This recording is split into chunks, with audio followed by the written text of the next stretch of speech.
আপনি কি জানেন লঙ্কাপতি রাবণ বধের নেপথ্যে সবচেয়ে বড় ভূমিকা কার ছিল?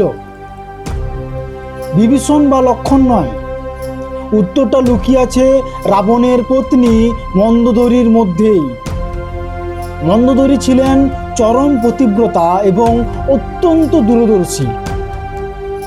তিনি জানতেন শ্রীরামচন্দ্র ছিলেন স্বয়ং নারায়ণের অবতার। সীতাকে হরণ করার পর রাবণকে মন্দোদরী বারবার সতর্ক করেছিলেন সীতাকে সসম্মানে ফেরত দেওয়ার জন্য, কিন্তু অহংকারী রাবণ স্ত্রীর কথা শোনেনি। যুদ্ধক্ষেত্রে যখন মেঘনাদ ও কুম্ভকর্ণের পতন হলো, মন্দোদরী বুঝতে পারেন যে রাবণের মৃত্যু নিশ্চিত। প্রচলিত বিশ্বাস অনুযায়ী রাবণের নাভিতে থাকা অমৃতের রহস্য এবং তার মৃত্যুর গোপন উপায় কিন্তু মন্দোদরীর মাধ্যমে বিভীষণের গোচরে এসেছিল।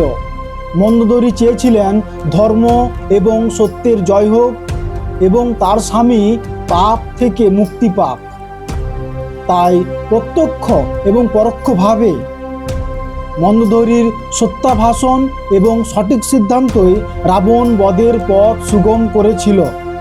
মন্দোদরীর এই দূরদর্শিতা সম্পর্কে আপনার মতামত কি কমেন্টে জানান এবং আরও এমন পৌরাণিক তথ্য জানতে চ্যানেলটি সাবস্ক্রাইব করুন এবং ভিডিওটি লাইক করুন।